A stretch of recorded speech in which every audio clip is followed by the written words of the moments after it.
dito niyan? Meron ba? Wala. Kasi wag daw tayong gagaya doon sa ugali ng iba. Kundi mga aralan, ibig sabihin, sharing. Ano yung napakinggan mo, ano yung revelation mo, i-share mo. Kanya-kanya kasi tayong revelation. I-share mo. Bakit? Pampalakas po yan sa mga mananampalataya. Mag-aralan sa isa't isa. Bakit? Lalo na niya na kung inyong namamalas, na nalalapit na ang araw na yun. Malapit na ang pagtatapos ng mundong ito. Ang pinakamaganda ngayon, fellowship. Amen? Kaya tayo, sa totoo lang, ito, ewan ko lang sa inyo sa aming pamilya, hindi na po kami sasaya sa outing-outing na yan. Ang outing ngayon para kay Lord. O, outing natin sa Bicol, kay Lord. Outing sa Ordanita, para kay Lord yan. Pero outing pansarili, magsayaan laman, wala na kaming kaligayahan ng pamilya ko dyan. At iyan ang dapat na nararamdaman ng isang Kristiyano. Wala nang kaligayahan sa mundong ito. Bakit? Hindi po ito mananatiling mundo.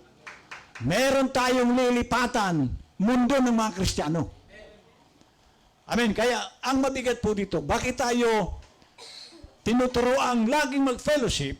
Kasi ang 26, sabi niya, sapagkat kung ating sinasadya ang pagkakasala, pagkatapos na ating matanggap ang pagkakilala sa katotohanan, ay wala ng haing natitira pa tungkol sa mga kasalanan, kundi isang kakilakilabot na paghihintay sa paghukom at isang kabangisan ng apoy na lalamon sa mga kaaway.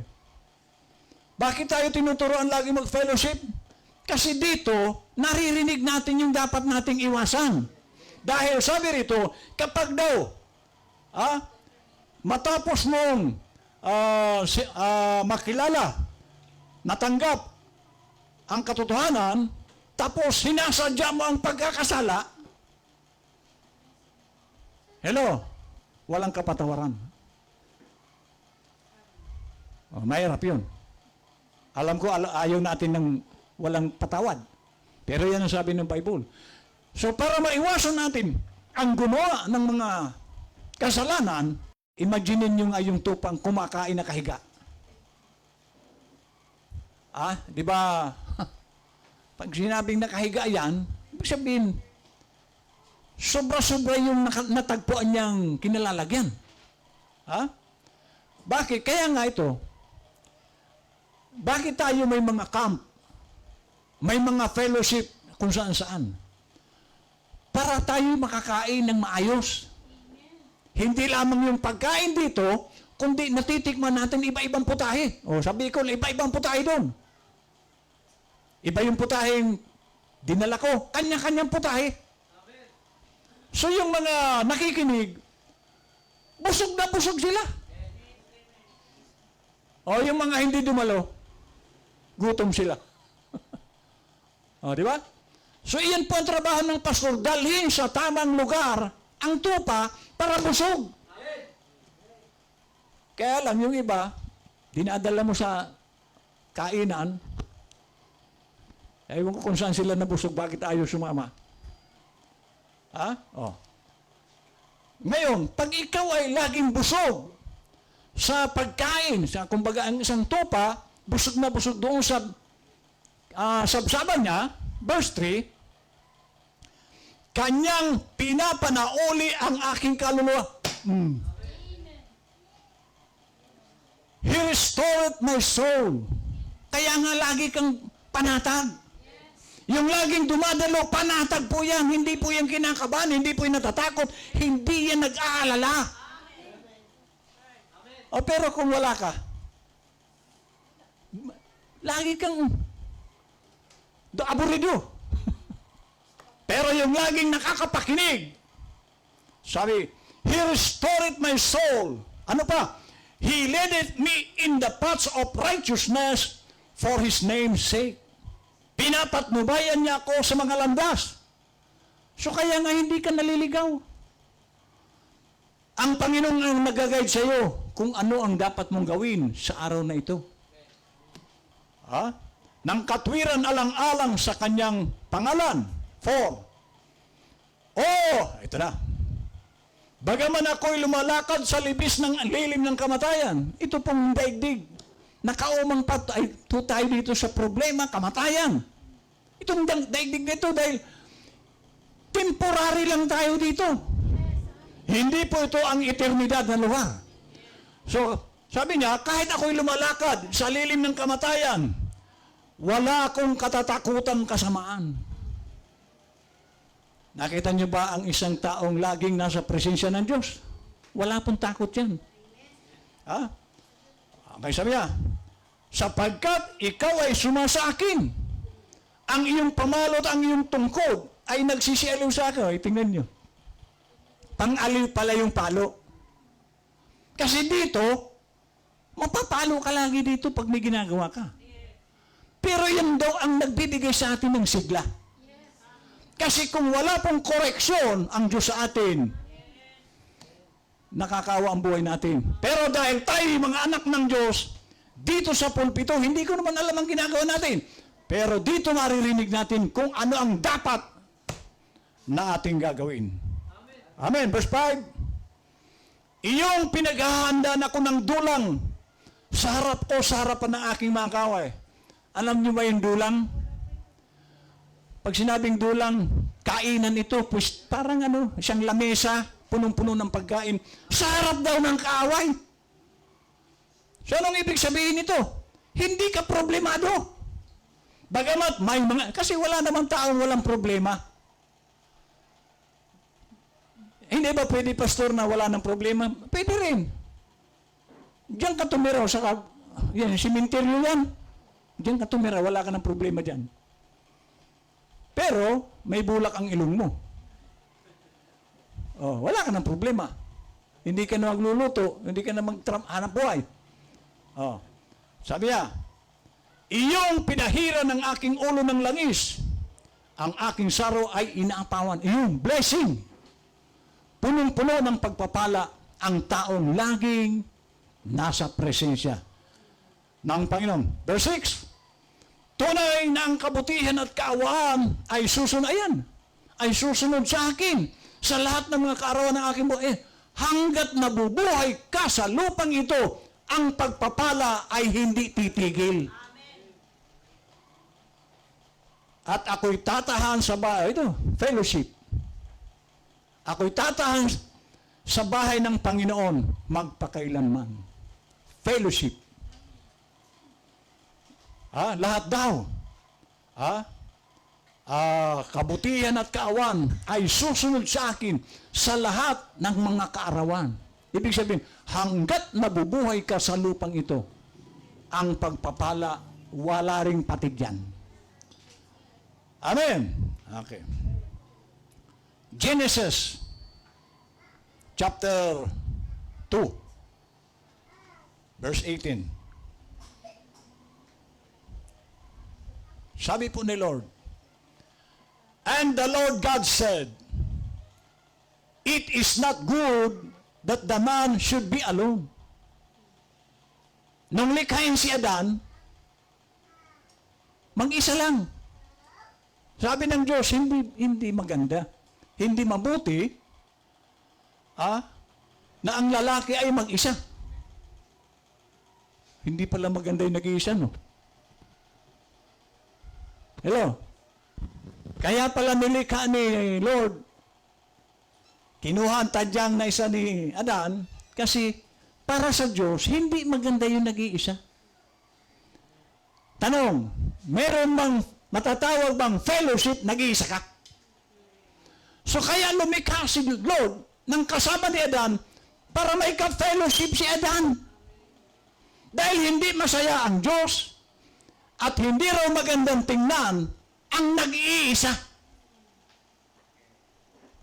Ayan, yan ang dapat nating ilalagay sa isip. Hindi masaya si Lord kung mag-isa lang ako. Ngayon, pag nandun ka sa bahay, mag-isa ka ron. So, ang tukoy dito ng Panginoon, hindi masaya si Lord nang wala tayong fellowship. Amen. Ah. Ah. Siya'y ilalalang ko ng isang katulong niya. Si Eva yun. So kaya pala tayo binigyan, Brother Badong, ng asawa para may kasama. O lahat. Kaya ka binigyan ni Lord ng asawa para may kasama ka. Pero, higit sa lahat, kasama mo si Lord. At nangyayari na lagi natin kasama si Lord dito sa Word. Siya kasi itong Word. At nais ni Lord na tayong lahat sama-sama. Amen. Okay, wala pa po tayo sa propeta. 19. At nilalang ng Panginoong Diyos sa lupa ang lahat ng hayop. Ayan, pati hayop. Nilikaya ng Diyos para ka-fellowship. Kaya pala may aso sa amin. Ka-fellowship ng mga anak ko.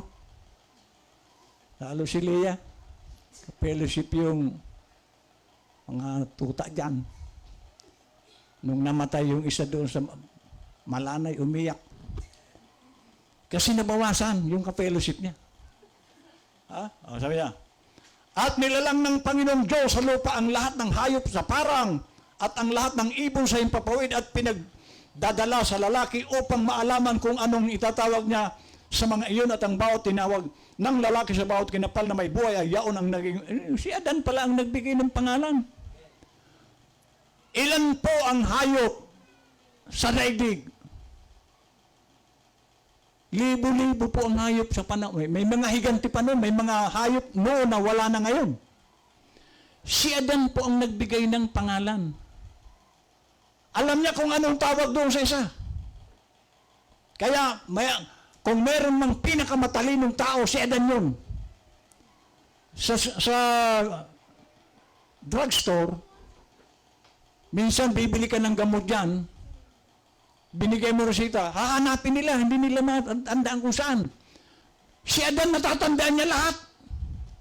So, napakatalino ni Adan. Amen. So, pati hayop, ka-fellowship ni Adan. Ha? At pinanganlan ng lalaki ang lahat ng mga hayop at mga ibon sa himpapawid at ang bawat ganid sa parang datapot ang sa lalaki ay walang nasumpong ang maging katulong niya. So, nilikha niya si Eva. So, tanda po natin yan, noong araw binata tayo, nagbigay si Lord ng kasama. Amen? Bakit? Para mag-fellowship. May ka-fellowship. Amen? Okay. 21. At hinulugan ng Panginoong Diyos ng di kawasang himbing ang lalaki at siya'y natulog at kinuha ang isa sa kanyang mga tadyang at pinapaghilom ang laman sa dakong yaon. At ang tadyang na kinuha ng Panginoong Diyos sa lalaki ay ginawang isang babae at ito'y dinala niya sa lalaki. At sinabi ng lalaki, ito nga'y buto ng aking mga buto at laman ng aking laman. Siya'y tatawaging babae sapagkat sa lalaki siya kinuha.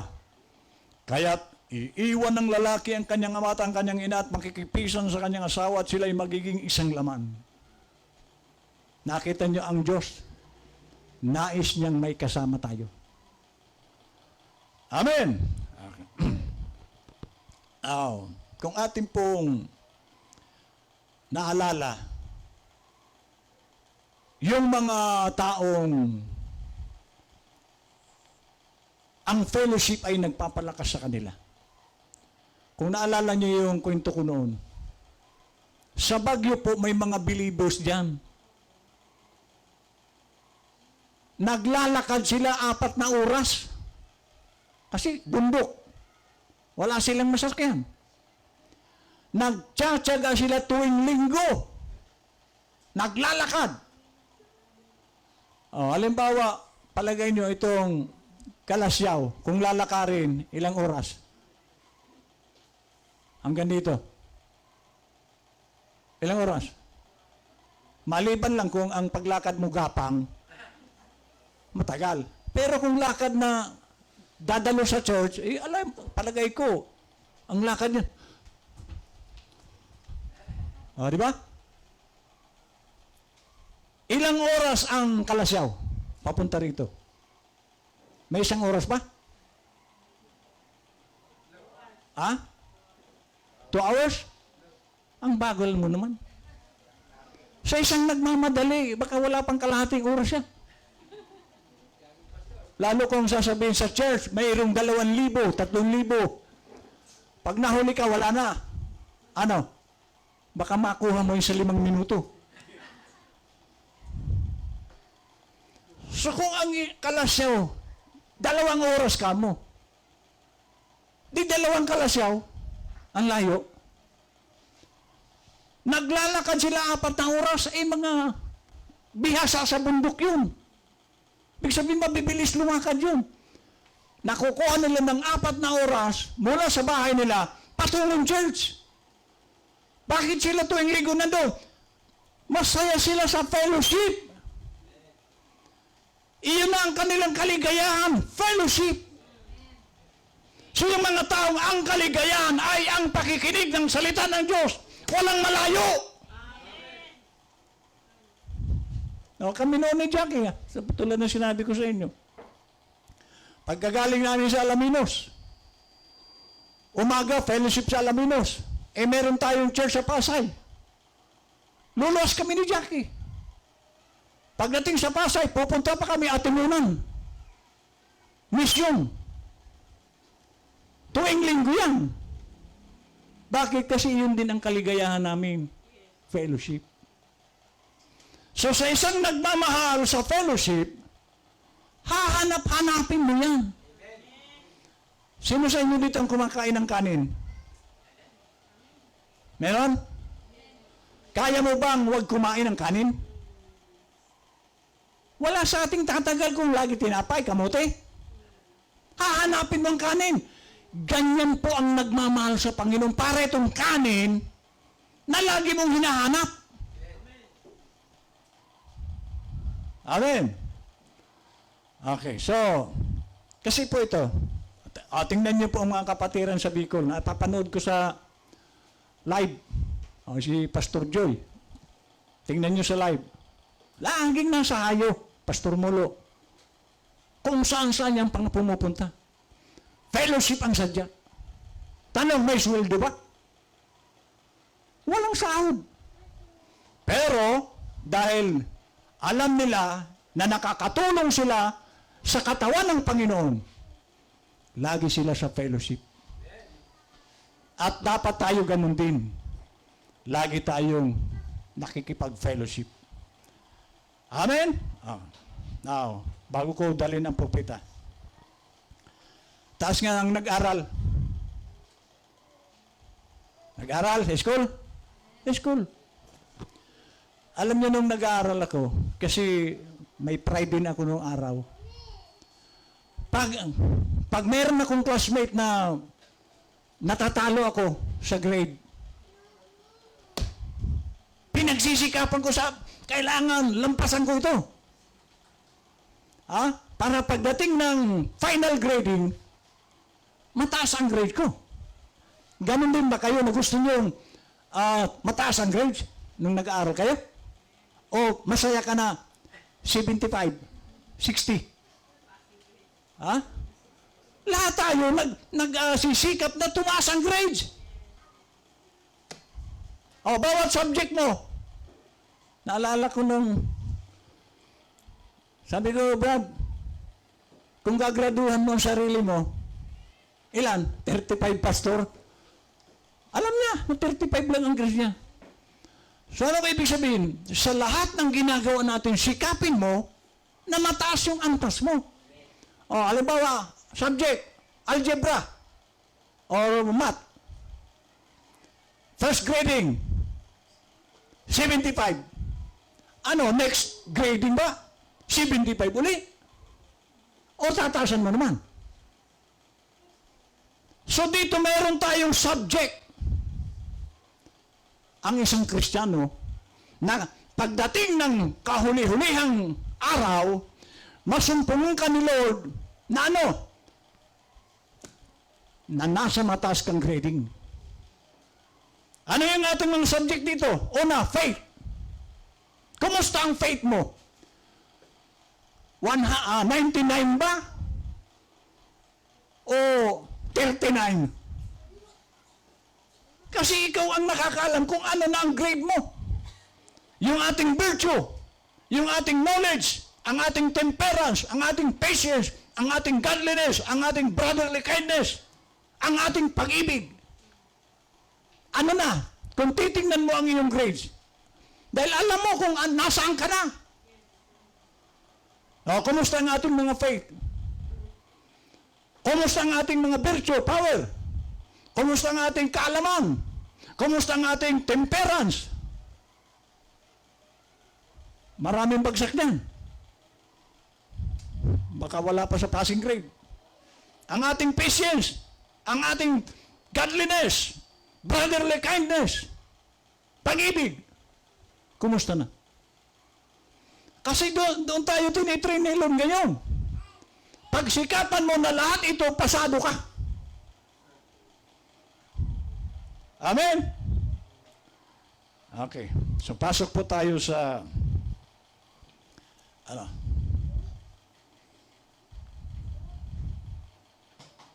dito po sa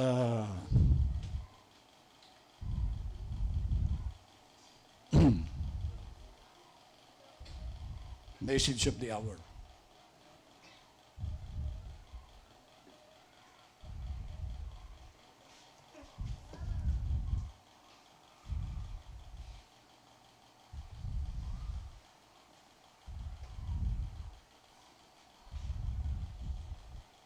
Sabi po ng prophet sa What Vision Are, we feel that every person is duty-bound to attend some church and belong to some church as a Christian. Many people say, oh, I stay home and read my Bible. I'm just as well off. No. The Bible said we shouldn't forsake to assemble ourselves together. We've got to do that. We've got to stand together and all the churches. Bawat daw Kristiyano ay meron siyang tungkulin dumalo sa pag-fellowship. Kung Kristiyano ka, may Friday, may Sunday. Kung malayo ang bahay mo, mayroon tayong live. Kaya ngayong Quezon City, nakakapakinig dito.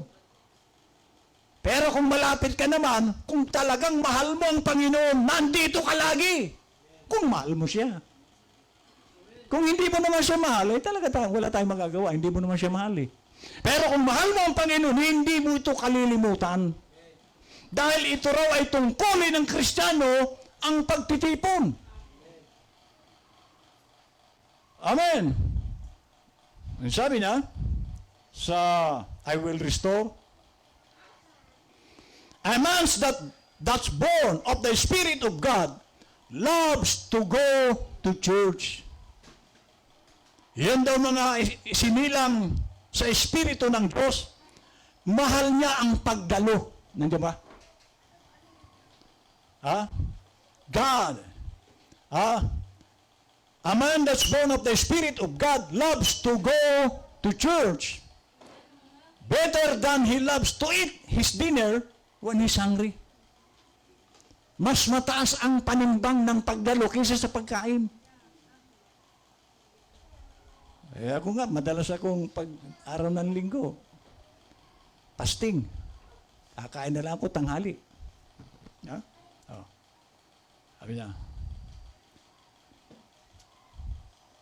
the spiritual man,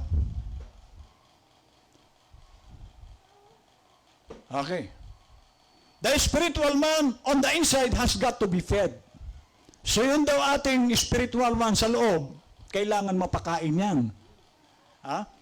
The outward man isn't fed, he will die. Kung ito raw, physical natin, hindi ito kakain, mamamatay. Subukan nyo, isang buwan kang hindi kakain, 2 buwan. Mamamatay yan. Okay. And so will the inward man. He's got to be fed on. Bakit? Mamamatay din yung ating inward. Ano yung Ano yung kamatayan? Mapapawalay ka sa Diyos.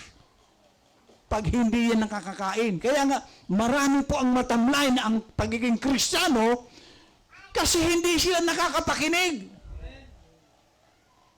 Hindi ka po dito lalakas. Hindi tataas ang pananampalataya mo kung lagi kang hindi nakakapakinig. So yung pakikinig natin ang nagbibigay sa atin ng lakas. Kaya kung tayo po'y laging nasa fellowship, lalakas ang pananampalataya mo. Amen. So he's got to be fed on. Okay?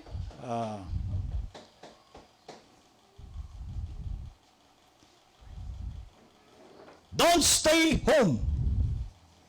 If God is in your heart, you can hardly wait for them, doors to open out yonder, to get in here to fellowship with your brothers.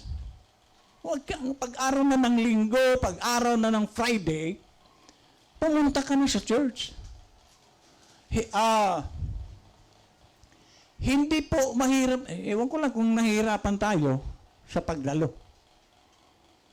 Pero ako, kami ni Jackie, Manila, Alaminos, ang layo ng Alaminos. Every Sunday, nasa Manila kami hapon. Gabi ang fellowship namin doon. Tuwing linggo yun. Amin kasi umaasa din sila na makakain. Kung hindi kami darating, walang magpapakain sa kanila. Pinagtyagaan namin ni Jackie yan. Hindi naman kami pinabayaan ni Lord. Amen. So, mayroon pong gantimpala kapag tayo nakakasunod sa sinasabi ng Panginoon. Okay. Okay.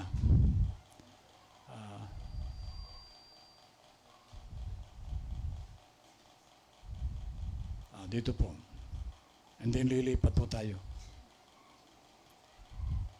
You say, you have to love the Lord. Kung mahal mo si Lord, sabi niya, you ought to go to church. Ang isang Kristiyanong nagmamahal sa Diyos, dapat nasa church yan lagi. Amen? You don't have to tell them people that.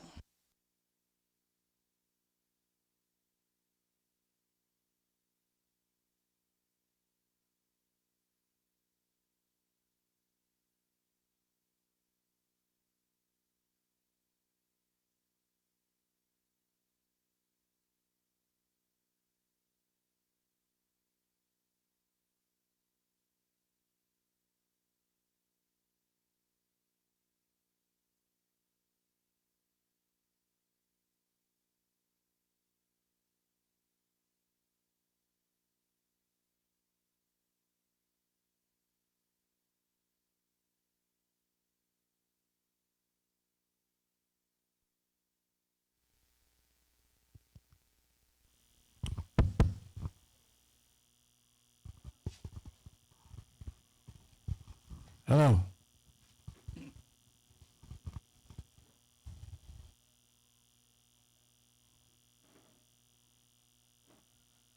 Okay. You say you have to love the Lord. You ought to go to church. You don't have to tell them people that. So ang nagmamahal sa Panginoon, hindi na ito dapat pinagsasabihan na may church, mayroon tayong service. Ugali na niya yun. Hindi na siya, Brad, dahil tayo Sunday hindi na kailangan yun. Alam mo na You don't have to tell them people that. They go anyhow. They will walk through rain. Kahit umuulan. Nagagawa ba natin yun? Sound. Kahit madilim ang langit, buo sa kanyang isipan, dadalo.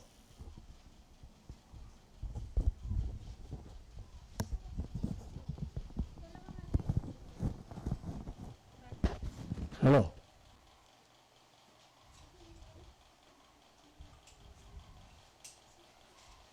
Bibili ako ng mic na ilalagay ko sa lalamunan. Amen. They will walk through rain. They will go to church ito. They will go through death to go to church. Kahit kamatayan pala ang isang Kristiyano. Susuungin niya makadalo lang sa church. Ito po yung mga, kaya pala doon sa sabi kanina ni isang kapatid natin sa Mangaldan, sabi niya, tama pastor yung turo mo. Doon niya sa lugar ng kaibigan ko, hinuhuli yung mga nagtuturo ng mga nag-fellowship. Yes, darating din tayo sa ganyan. Nagpapasimula na. Huhulihin na yung nagpe-fellowship ng ganito. Kaya sabi ni Jackie, samantalahin natin habang wala pa yun. Dahil may araw, wala na pong fellowship. O yan, yung kwento ng taga-Magalda natin kapatid. Kanina. Yung anyang kaibigan ko, hinuhuli na sila. Darating din tayo dito niyan. Kasi worldwide po ito. Kaya tayo tinuturuan ngayon habang may pagkakataong mag-fellowship, gawin natin. Para hindi tayo magsisi. Sabi mo, sayang, dapat pala noon nag-fellowship ako. Hangga pula. Amen. O sabi niya, they will go to church. They will go through death to go to church. Sure. They love it. Kahit na patayin sila, dadalo sila. Walang makakadlang. Yan po yung mga taong hindi po anti-Christ. Kahit harangin sila, ayan na yung sinasabi doon sa Bagyo. Kahit anya paulanan ako ng bala, hindi ako atras. Paulanan ako sibat, hindi ako atras. Kaunting ambon, takbo. Ha? Oh. They just got to get there. That's all there is to it. It's their life. Oh. Buhay pala nila ang pagdalo. Doon sila masaya pag mayroong fellowship. Iyan po ang Kristiyano. Meron siyang pag Sabado na, Linggo bukas, maghahanda na ako ng ayos. Luluto ko na itong baon. Sa umaga, ay iinitin na lang yung iba. Napalambot niya na magdamag yung kaldereta. Sa umaga, iinitin na lang. Handang-handa na yan. Bakit? Sapagkat Linggo bukas, fellowship. Iyan po ang kagalakan, kasiyahan ng isang Kristiyano. Fellowship. Bakit? Ito po ang gathering ng mga theophany. Pag nagtitipon ng mga Kristiyano, nagtitipon po ang mga theophany. Sumasaya, bawat Kristiyano na nagmamahal sa Diyos, masaya po yung pag-araw na ng linggo ng pagtitipon. Amen? It's their life. If they don't, they feel like they're perishing. Oh. Pag hindi daw sila nakapag-fellowship, para silang nagdudusa. Para silang mamamatay. Iyan pala ang damdamin ng Kristiyano. Pag walang fellowship, para silang namamatay. Pero kung ang pakiramdam mo, pag walang fellowship, ang saya-saya mo, abay magtanong ka na. Hello? Dahil ang isang Kristiyano pala, kapag siya ay hindi nakakadalo, para siyang mamamatay. Dahil hindi yan ang buhay ng isang Kristiyano ang walang fellowship. Ang buhay ng Kristiyano ay fellowship. Sure, you sir, sabi niya, you just got to get there. Kaya pasalamat kayo, pag araw ng linggo, dinala ka ng Holy Ghost dito. Dahil, ang Holy Ghost po ang nagdadala sa Kristiyano dito para makipag-fellowship. So pag wala ka rito, hinadlangan ka ni Satanas. Amen.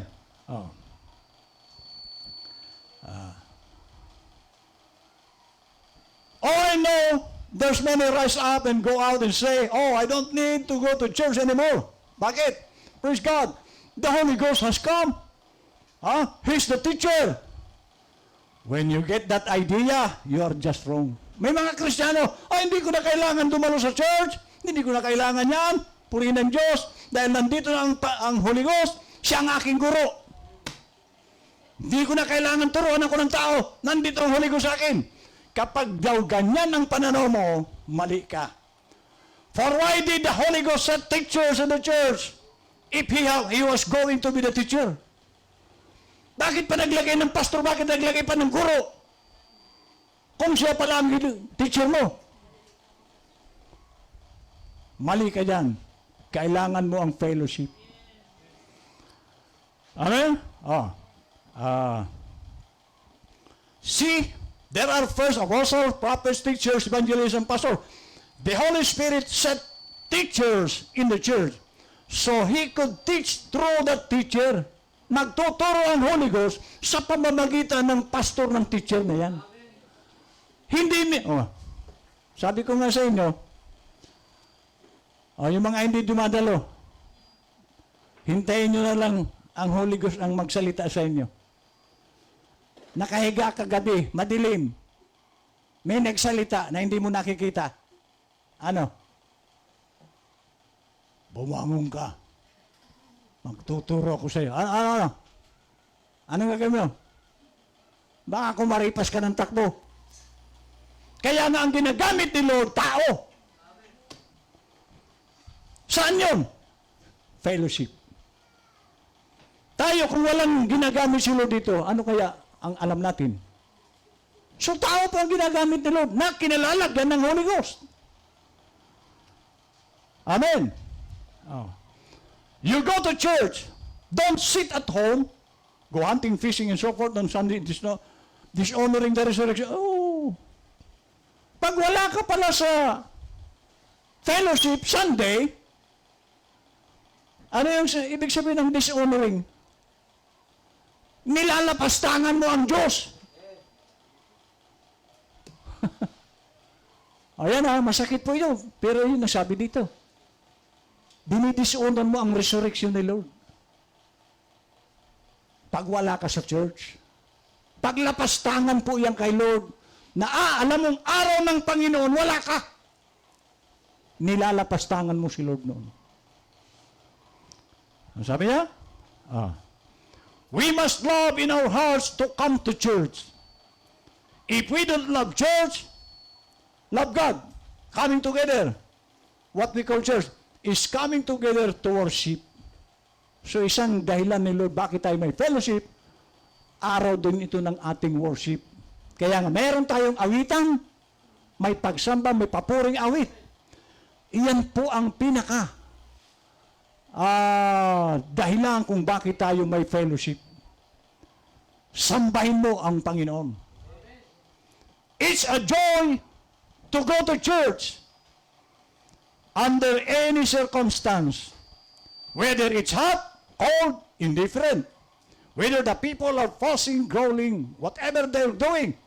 It's still a joy to hear the word of the Lord. It's a joy. Kagalakan pala. Kasi tignan niyo po pag may mga naranasan niyo na ba? Sa bahay, problemado ka?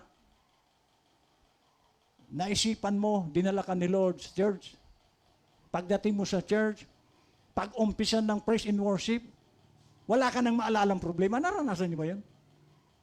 Sapagkat dito sa fellowship, lahat ng mga dalahin sa ating mga isipan, tinatanggal ni Lord yan. Pag uwi mo, panatag ka na wala problema mo. Kung may sakit ka, maraming gumagaling sa fellowship. Amen. O ngayon, mamili ka. Sakit o wala? It's still a joy to hear the word of the Lord. Then, you are in love then with Christ. So sa fellowship, doon natin nararamdaman na naiibig natin ang Panginoong Hesus. Amen. Okay, lipat po tayo.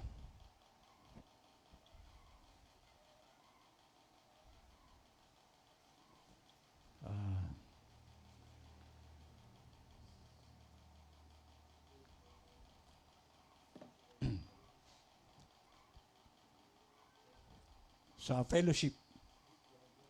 560212. 560212.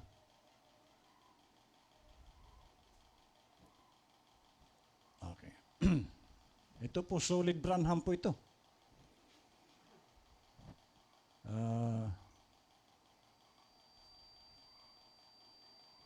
Paragraph 19. May kwento rito ang propeta. Here some time ago, when I was pastoring a Baptist church, I was coming down a pole where I've always worked to make my living, and I was working for the public service. And I was coming down a pole from reading a pole meter and taking some light fixtures up there. Some things to fix the lights, rather, from place to place. And while I was come down, a minister of another very prominent church, he said, so na mayroon siyang pastor na nakausap, isang kilalang church, nagsalita sa kanya, Billy, you know what happened? I said, no. He said, I sent 500 prayer cards out trying to get the people, or cards rather. So, itong pastor na ito, nag-ano siya ng 500 cards na, kumbaga, imbitasyon sa church niya. 500 imbitado. Sabi niya. And promised that they'd come to Sunday school at least 6 months out of the year. So, twice a year. Of of 500 members, you know how many responded to it? Sa 500 na imbitado, alam mo ba niya, Brother Branham, kung ilan ang tumugon sa imbitasyon?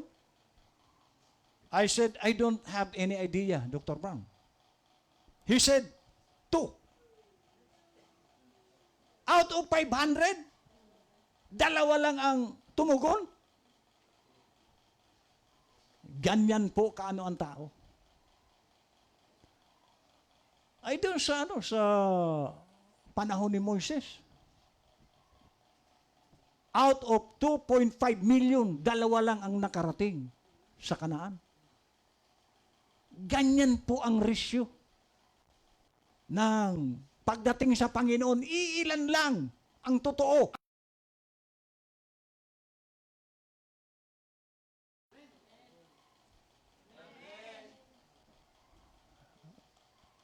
Ang amen, 3. Sablay pa yung 2. Amen. Ha? Out of 500, 2 lang. He said, 2. Well, I knew they were very formal and indifferent. So I said, anong sinabi ni Brother Brown? Doon sa 2 lang ang tumugon. You know, sabi niya, Dr. Brown, the reason of it is they don't have the right thing in their heart. Kaya 2 lang. So, ilan yung hindi? 498. Bakit kasi ang puso nila mali? So, pagka ang puso mo mali, walang halaga sa iyo ang fellowship. Kaya pala may mga taong walang halaga ang fellowship, ang puso nila mali. O sabi po ng prophet yan. You know, Dr. Brown, the reason of it is, they don't have the right thing in their heart. If a man is right in his heart, and the church bell rings, he just can't stand still. Hindi siya makakatagal pag narinig na niya. Kasi di ba sa Amerika kasi ang mga simbahan, mayroon silang kampana. Pag narinig na din ang ang tunog ng kampana, hindi sila mapapakali na hindi pumunta sa church. Yan po ang mga Kristiyano. Tayo walang kampana. Pero siguro naman meron tayong relo. Meron tayong cellphone. Alam natin ang oras. Kung fellowship na. Hindi mo na kailangang utusan. Eh, pastor kasi walang susundo sa akin eh. Hello? Wala akong sasakyan, pastor eh. Ay, yung taga Baguio, 4 na oras naglalakad. Kung ang Kalasyaw lang, malapit yan. Hello? O, kahapon yung mga kapatiran, kita ko dyan sa labas, naglalakad. O, sabi ko mga kapatid, ayaw niyong bawasan ng pera niyo, no? Ha? Pag ayaw niyong bawasan ng pera, naglalakad yan. Pero, ang mahalaga, nakarating ka. So, yan po ang Kristiyano. Kahit maglakad yan, basta ito'y alang-alang kay Lord, gagawin niya yan. O, nung araw, humahayo ko sa Alaminos, wala akong sasakyan, lakad. Ang init-init. Salamat na lang, pakalipas ng 2 taon mahigit, nagkaroon ng bisikleta. O, hindi na ako lakad.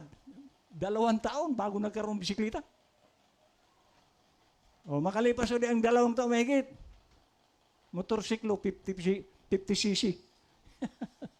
Para din bisikleta. O, sabi niya, if a man is right in his heart, sana? Ito to. Ay, hindi. Sana yun? Ah.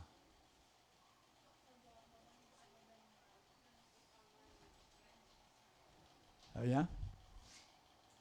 If a man is right in his heart and the church bell rings, he just can't stand still. He's got to go. That's all. It's life and death to him. He must move. Yan po ang Kristiyano. Hindi siya mapapakali na hindi makarating sa church. Kasi yan ang buhay niya, fellowship. So ang Kristiyano pala, hindi siya mabubuhay ng walang fellowship. Yes. At hindi ka magiging, kung tunay kang Kristiyano, hindi ka masaya na walang fellowship. Kasi nilikha tayo ni Lord. Si Adan nilikha.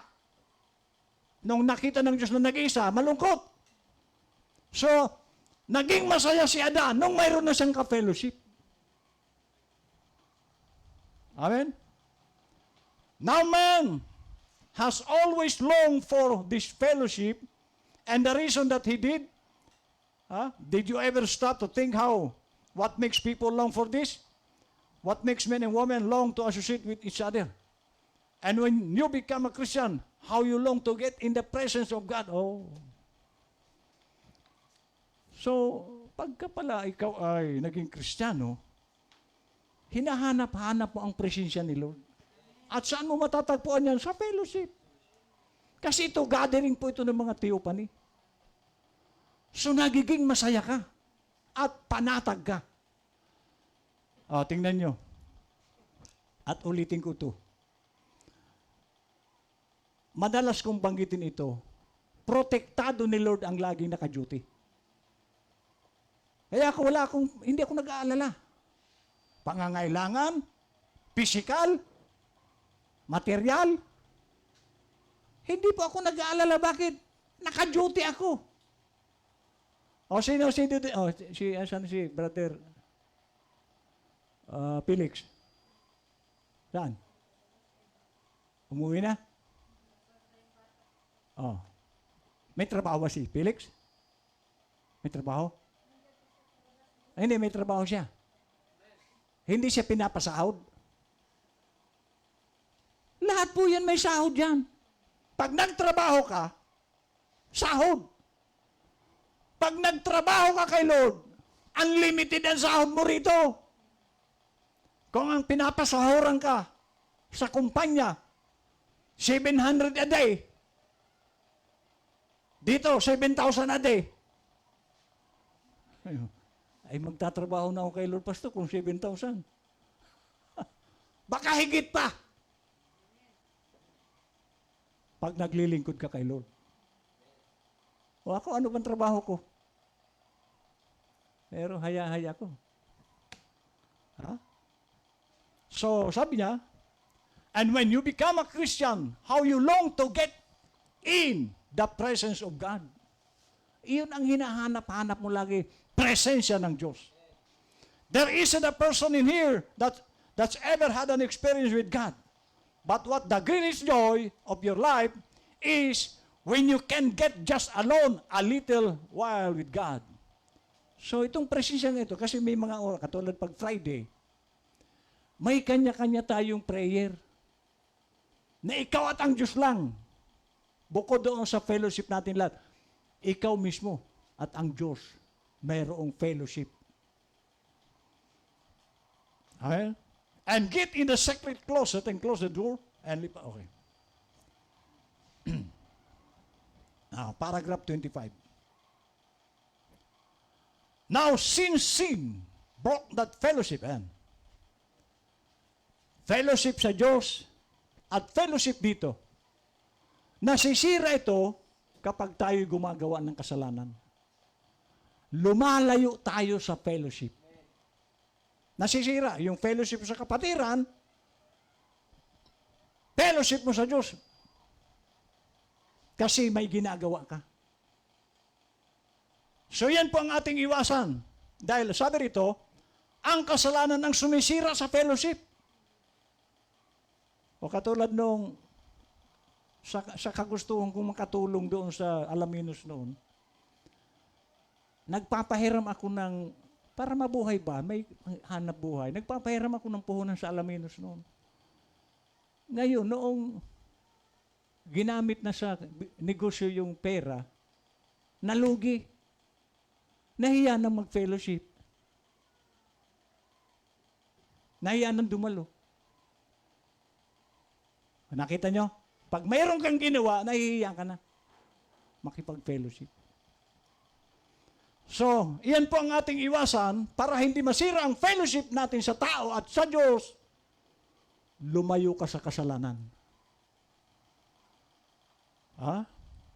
Man has been tossed about from every wind of doctrine, and he still tossed about. He was turned out of the Garden of Eden to seek for himself, and then kaya sila nawala ang fellowship nila kay Lord, si Adan at Eva. Sumuway sila sa Diyos. At pag tayo'y mayroong sinusuway, napapalayo tayo sa fellowship. Amen. This is God's way. It was God's way. It will always be the right thing to fellowship through the blood. Okay, so noon to. Ngayon, ang ating fellowship sa pamamagitan ng life in the blood, the Holy Ghost.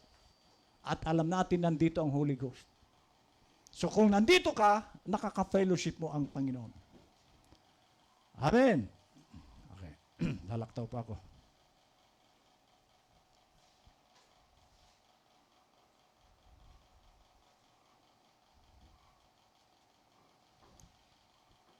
Dalawa na lang po ito. Ito. 39. The Bible said that the time would come when Satan would be so cunning and so shrewd. Ayan. May oras. Kasi nga, from white horse, naging red, black, nagsama-sama ito. At sabi rito, mismo si Lord, sinabi niya, si Paul, be wise like a serpent. So, alam ni Paul at ni Lord, matalino si Satan. Kaya dapat, mas matalino ka. Pero paano ka magiging matalino kung lagi kang wala sa fellowship? The time niya would come when Satan would be so cunning and so shrewd till he would deceive the very elect, if possible. So, pati ang mga pinili, dadayain ni Satanas. Kaya nga maraming Kristiyanong nadadaya pag Sunday. Maraming Kristiyano nadadaya ng cellphone. Amen. Sabi niya, we have to watch. Watch our churches. Kaya nga ako mga kapatid, binabantayan ko itong ating church. Kaya ganun po ako katindi saway. Para hindi mapahamak ang kahit sino. Bakit? There's rising things in the world today that's not right. Iyan na yung 2030. Papasok na po yan. Ngayon, kung hindi kayo naniniwala, bahala kayo. Pero sinabi ng Bible, sinabi ng prophet yan. May araw yan. At mawawala na rin itong gathering natin. Uusigin po ito. Ay sila, hindi naman yan tao ng Diyos. Magkakasama po yan. Baka sila pang umusig sa atin. What's our churches? There's rising things in the world today that's not right. We know it. Even signs and wonders being performed that's not according to the scripture. So magpapakita rin sila ng mga himala na hindi naman nakapaloob sa salita. That's right. It's off the beaten path. So that's why I've taken this time out, kind of get into the church and say, be ready. Ayun, yan din ang sinasabi ko sa inyo, maghanda. Lagi kang nasa fellowship para alam mo kung anong gagawin mo. Sabi ko nga sa inyo, o sino dito nag-aaral, sabihin mo, matalino. Kahit gaano ka katalino kung lagi kang absent, pasado ka? Palagay nyo, ay matalino yan. Ay, ang galing yan. Ay, laging absent. Pasado? Doon ka lang babagsak sa absent mo. At dito ganun din. Pag lagi kang absent, hindi ka papasa kay Lord. So, lagi po tayong mag-fellowship. Amen. Be ready. Watch it. If it doesn't go up with the scripture, then it's not right. Got to come from the Bible. Last. The full gospel people, because they accept signs and wonders, but be careful where it comes from. Must come from the Lord. Remember, the Antichrist is going to do the same thing. There's only one way that you can be sure. That's get under the blood. Stay under the blood. That's God's way. You're hid away then. The devil couldn't get to you. So, pag nasa sayo ang blood, sabi niya, pero ang blood ngayon is the Holy Ghost. Pag nandyan siya yung Holy Ghost, hindi ka matatouch ni Satan. Amen. Now, if the shepherd is laying at the door, the devil would have to cross him first. So, dito po sa church, sa isang literal na pastor, may kulungan dyan. Alam niyo ba kung saan lumalagay ang pastor pagka nasa loob na ng kulungan ang mga tupa? Andun sa pinto. Paano makakapasok ang mga asong gubat? Ay ang unang papasokan nila, pinto, nandun yung pastor. So dito sa church, secure ka rito. So hindi makakapasok ang kawar. If the shepherd's laying at the door, the devil would have to cross him first. So ang pastor muna, kasi nandito ka. Ako ang pastor dito, tinuturuan ko kayo lahat ng dapat gawin. So secure kayo. Pero, halimbawa, kulungan ito, may bakod. Nandyan sa pintuan yung pastor na hindi ka sana magagalaw. Lumusot ka sa bakod. Sa labas, puro asong gubat. At maraming Kristiyanong hindi nagpapasakop sa pastor. Kaya sinisila sila ni Satan. Amen? Okay, so, iyan po ang trabaho ng pastor. I-secure tayo. Ah? Ah. Now,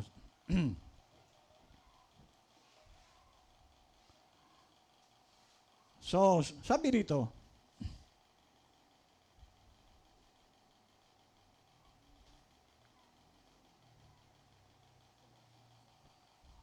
He can do it.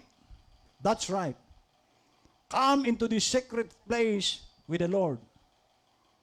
Job, knowing that no matter what come or went, he still stayed right with it. So, nabanggit po dito ng propeta si Job. Napakaraming pagsubok na dinaanan. Yung kanyang katawan, punong-puno ng bukol. Yung kanyang mga anak, 10, patay. Ang kanyang kabuhayan, inubos ni Satan. Pero nanatili si Job matatag. Bakit? Lagi siyang naka-fellowship kay Lord.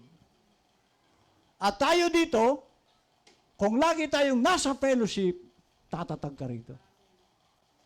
Kaya nga, malapit na naman, May 25. Huwag tayong a-absent kapag may fellowship. Doon ka lang lalakas. Si pastor, ang aking pamilya, kaya malalakas yan. Isipin mong fellowship namin sa gabi, by prayer kami. Kaya malalakas yan. Lalo na si pastor. Amen? Gusto mo ba lumakas? Huwag kang a-absent. God bless.